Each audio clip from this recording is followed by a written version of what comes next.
Health coach Praveen Kumar.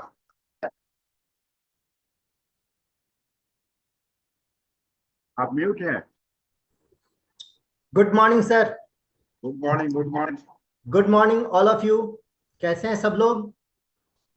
बहुत बढ़िया। चलिए, बहुत अच्छा। हम लोगों का ये मॉर्निंग सेशन हम लोग सभी के जीवन में अच्छा स्वास्थ्य लाए, इसकी कामना करते हुए हम लोग इसको जो है सो कंटिन्यू करते हैं।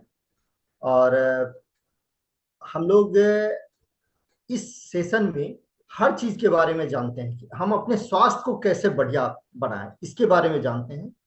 तो हम स्वास्थ्य को बढ़िया बनाने के लिए स्वास्थ्य के जो 4 पिलर्स हैं, है ना, जिसको मुझे अर्न करना है, इसके बारे में हम 1 से 2 मिनट चर्चा करेंगे। है ना, स्वास्थ्य को अर्न करना पड़ता है, स्वास्थ्य को कमाना पड़ता है, उसके लिए थोड़ा मेहनत करनी पड़ती है ना, हर आदमी को।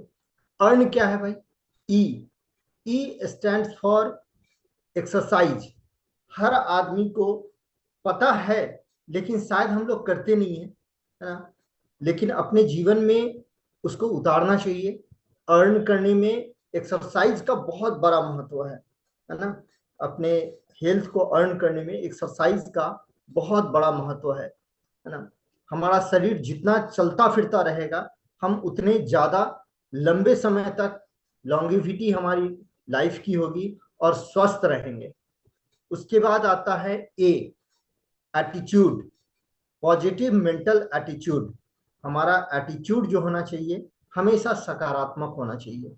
कभी भी नकारात्मक सोच के साथ बहुत दिन तक जो है सो स्वस्थ नहीं बना रहा जा सकता है ना। हम आप देखिएगा, हमेशा जो आदमी ईर्ष्यालु होते हैं ना, जो नेगेटिव दूसरों के बारे में सोचते हैं ना, उनका माइंड मेंटल वो कभी शांत नहीं रह सकते। और हमारे शरीर का स्वस्थ होना हमारे दिमाग के स्वस्थ होने का एक पार्ट है ना। यानी कि हमारा शरीर जो है तभी स्वस्थ रहेगा जब हमारा तन स्वस्थ है, यानी कि शरीर स्वस्थ है, हम बढ़िया खाते हैं, बढ़िया चलते हैं, बढ़िया बोलते हैं, बढ़िया सोचते हैं, है ना, हमारा दिमाग शांत रहता है। तो उसके लिए जो है सो पॉजिटिव मेंटल एटीट्यूड का होना बहुत ही इंपॉर्टेंट है। तीसरा है adequate rest, R for rest, है ना। हमारा शरीर मशीन नहीं है ना। हम उसको लगातार जो है सो 24 घंटा उससे काम नहीं ले सकते हैं, है ना। हमारा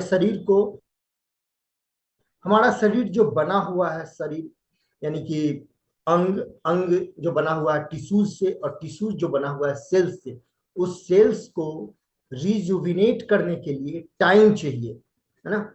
यानी कि सेल, हम लोग सबको पता है कि हमारा शरीर जो है सो उसमें अरबों सेल्स हैं, और वो अरबों सेल्स जो हैं वो लगातार टूटते रहते हैं और नए सेल्स बनते रहते हैं, है ना।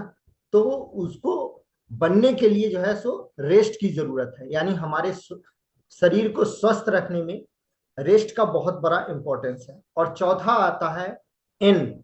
N stands for nutrition. Nutrition means good balanced diet. हम जो भोजन लें, हमारे शरीर को जो आवश्यकता है, उसमें क्या क्या आवश्यकता है, उन सभी चीजों का पार्ट उसमें होना चाहिए। जैसे हम लोग जानते हैं कि बड़ा सा एक मैक्रोन्यूट्रिएंट्स हैं कुछ हमारे शरीर के लिए जो जरूरत है, जैसे प्रोटीन है, कार्बोहाइड्रेट है, फैट है, वाटर है, फाइबर है। कुछ माइक्रोन्यूट्रिएंट्स हैं जैसे विटामिन्स हैं और मिनरल्स हैं, है ना, एंटीऑक्सीडेंट्स हैं।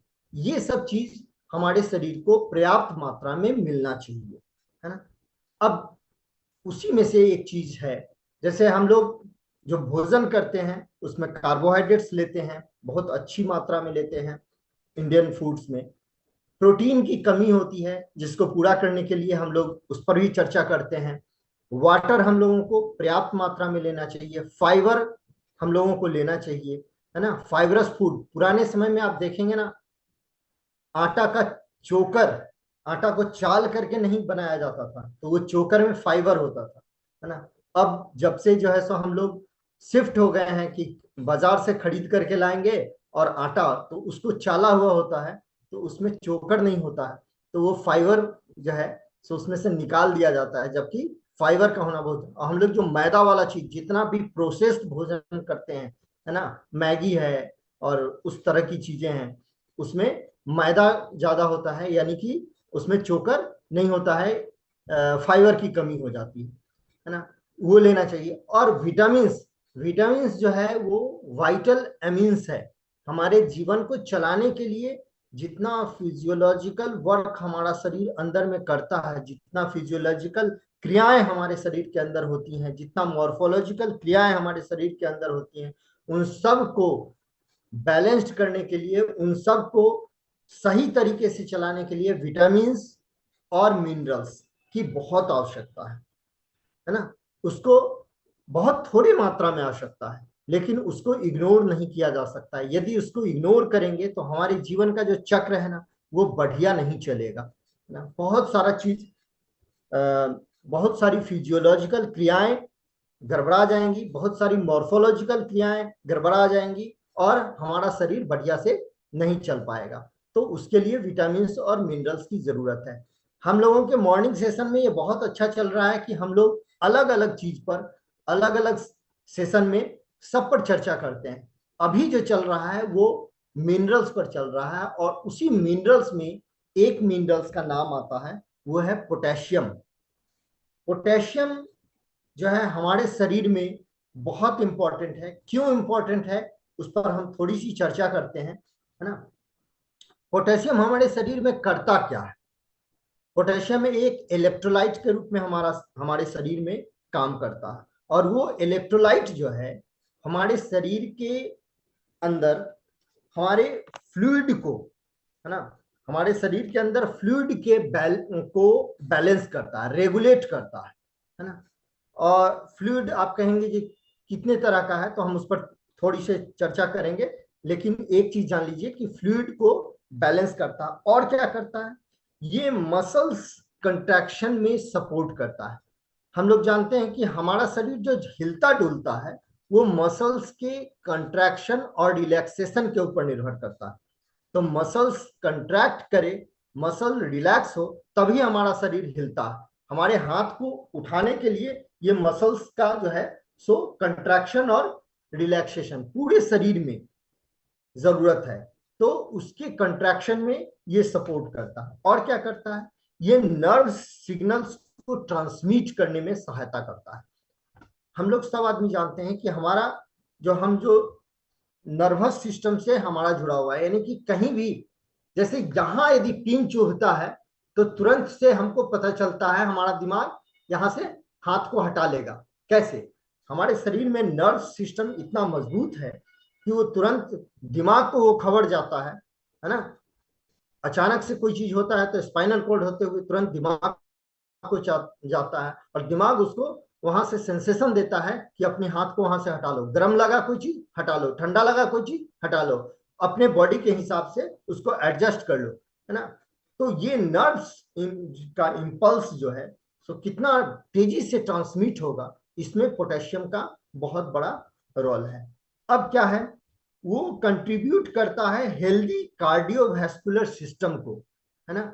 यानी हमारा शरीर के अंदर जो हार्ट है, हमारे शरीर के अंदर जो हार्ट है, वो हार्ट भी एक तरह का मसल्स ही है, सब लोग जानते हैं, है ना। मसल्स का एक स्पेशल बनावट है, एक खास काम करने के लिए वो बना हुआ है ना, लेकिन वो पूरा मसल्स का है। और मसल्स के कंट्रैक्शन में, मसल्स के रिलैक्सेशन में हमने अभी बताया कि पोटेशियम का बहुत बड़ा रोल है। तो हार्ट का भी मसल्स जो कंट्रैक्ट करता है, जो रिलैक्स करता है, जिसके कारण ब्लड का पंपिंग होता है। हमारा जो है सो हार्ट हमेशा जो है सो वो चलते रहता है उसका, तो रिलैक्सेशन और कंट्रैक्शन, तभी जो है सो ब्लड जो है उसके अंदर से पंप होकर के लंग्स तक जाता है और पंप होकर के पूरे बॉडी में जाता है ना। हार्ट का जो काम है, तो उसमें वो मसल्स के रिलैक्सेशन में जब काम करता है पोटेशियम, तो यानी कि हार्ट के बढ़िया से काम करने में, कार्डियोवैस्कुलर सिस्टम के बढ़िया से काम करने में ये सपोर्ट करता है। और जब कार्डियोवैस्कुलर सिस्टम के बढ़िया से काम करने में ये सपोर्ट करेगा, इसका मतलब है कि ये प्रोटेक्ट करता है हमको अगेंस्ट स्ट्रोक, है ना। हार्ट स्ट्रोक जो होता है, हृदयाघात जो होता है, हार्ट, जो लोग कहते हैं कि हाँ हार्ट फेलियर हो गया, तो हार्ट फेलियर किसे कहते हैं? जब आपका हार्ट बढ़िया से कंट्रैक्ट और रिलैक्स करना बंद कर देता है, वो अपना काम करना बंद कर देता है, और काम करना बंद कर देता है तो उसको हार्ट अचानक से यदि होता है तो उसको स्ट्रोक बोलते हैं, है ना। और वो स्ट्रोक को के अगेंस्ट में ये प्रोटेक्ट करता है पोटेशियम। और क्या काम करता है? ये हमारे बॉडी के अंदर प्रोटेक्ट करता है अगेंस्ट ऑस्टियोपोरोसिस।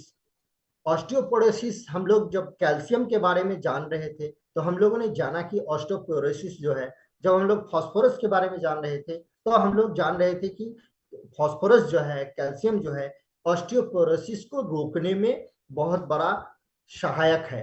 तो उसी तरह से पोटेशियम जो है वो भी ऑस्टियोपोरोसिस को रोकने में बहुत बड़ा सहायक है, इसलिए कि ये उसके अंदर कॉम्प्लेक्स फॉर्म में कैल्शियम फास्फोरस के साथ ये भी पोटेशियम भी मिला होता है।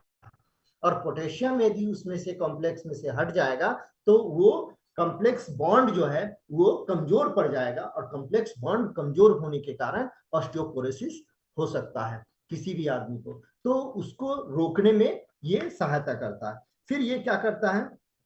ये एक बहुत बड़ा काम करता है पोटेशियम, ये प्रोटीन सिंथेसिस में काम आता है ना। हमारे शरीर में जो प्रोटीन का सिंथेसिस होता है, हम लोग सब लोग जानते हैं कि प्रोटीन हमारे शरीर के अंदर बनता है एमिनो एसिड से। तो एमिनो एसिड से प्रोटीन के बनने की जो प्रक्रिया है, उस प्रक्रिया में पोटेशियम का रोल है ना। उसके बाद ये हेल्प करता है क्या? Help in the metabolism of carbohydrates. ये कार्बोहाइड्रेट्स के मेटाबॉलिज्म में भी ये सहायक है। यानी कि कार्बोहाइड्रेट क्या करता है हमारे शरीर में जो है सो तुरंत एनर्जी रिलीज करता है। तो एनर्जी रिलीज करने के लिए हम लोग जो भोजन के रूप में कार्बोहाइड्रेट लेते हैं उसका डाइजेशन होता है, एडीपी से एटीपी बनता है, वहां एनर्जी एटीपी के रूप में स्टोर्ड होता है। तो उस प्रक्रिया में भी पोटेशियम का बहुत बड़ा रोल है। और उसके बाद ये जो है ये प्रिवेंट करता है किडनी के स्टोन्स से। हम लोग जानते हैं ना, हम लोग बहुत सारे लोगों को जानते हैं और बहुत सारे लोगों के संपर्क में भी आते हैं जिनको किडनी में स्टोन्स का प्रॉब्लम हो जाता है। तो किडनी में स्टोन्स का प्रॉब्लम नहीं हो, इसमें भी पोटेशियम बहुत बड़ा रोल निभाता है। उसके बाद ये करता है क्या? ये हमारे शरीर के अंदर न्यूट्रिएंट्स को सेल के अंदर ले जाने, और सेल में जब प्रक्रिया हुआ, सेल में कौन सा प्रक्रिया होता है? सेल में बहुत बड़ा प्रक्रिया रेस्पिरेशन का प्रक्रिया होता है ना। तो उस रेस्पिरेशन की प्रक्रिया में जो वेस्ट निकलता है, जो हमारे शरीर के लिए उपयोगी नहीं है, उस वेस्ट को उस सेल से बाहर निकालने में ये बहुत बड़ा रोल करता है पोटेशियम। यानी सेल के अंदर न्यूट्रिएंट्स पहुंचाने में और सेल के अंदर प्रक्रिया हो जाने के बाद उसके वेस्ट को बाहर निकालने में भी बहुत बड़ा रोल निभाता है पोटेशियम। तो इस तरीके से पोटेशियम का जो है सो बहुत बड़ा रोल है हमारे जीवन में। हमने कहा इसी जो हम अभी 9-10 पॉइंट बताए, इस 9-10 पॉइंट को ही हम थोड़ा सा इलेबोरेट करते हैं, थोड़ा सा बढ़ा करके बताते हैं कि क्या क्या है।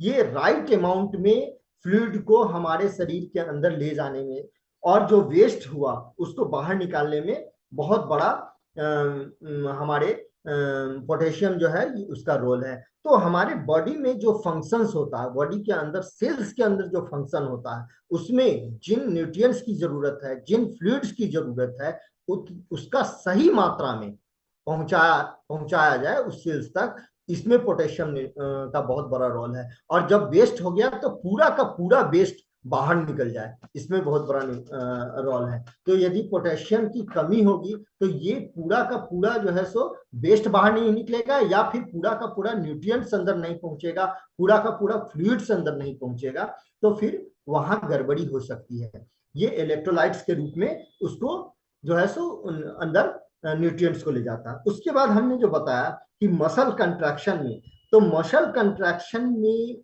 जो है ये जो हेल्प करता है, तो आप तो सोचिए आपका बोन्स और उससे जुड़ा हुआ मसल्स, बोन्स और मसल्स के सही माने सही तरीके से जुड़े होने में जो है पोटेशियम का जब रोल है, और जब मसल्स कंट्रैक्ट करेगा, मसल्स रिलैक्स करेगा, तो बोन्स उसी तरीके से काम करेगा। तो आपका शरीर बढ़िया से चल रहा है, चल फिर रहा है, आप दौड़ पा रहे हैं, है ना, आप चल पा रहे हैं, आप सीढ़ियां चढ़ रहे हैं, आपका शरीर हिल रहा है, ये सब में पोटेशियम का रोल है। इवन हमने जो बताया हार्ट की बात, तो हार्ट भी एक मसल्स है, उसका ही काम इतना इंपॉर्टेंट है कि यदि ये सिर्फ उस एक काम को यदि गड़बड़ा जाए तो हमारा जीवन जो है सो गड़बड़ा जाता है, हमारा जीवन, लोग कहते हैं कि अब जीवन बेकार हो गया, है ना। सिर्फ हार्ट का, तो हार्ट के अलावा पूरा बॉडी, आप सोचिए यदि ह्यूमन बॉडी चल फिर नहीं पाए, पोटेशियम की कमी के कारण मसल कंट्रैक्शन और रिलैक्सेशन में उसको दिक्कत हो और वो चल फिर ना पाए,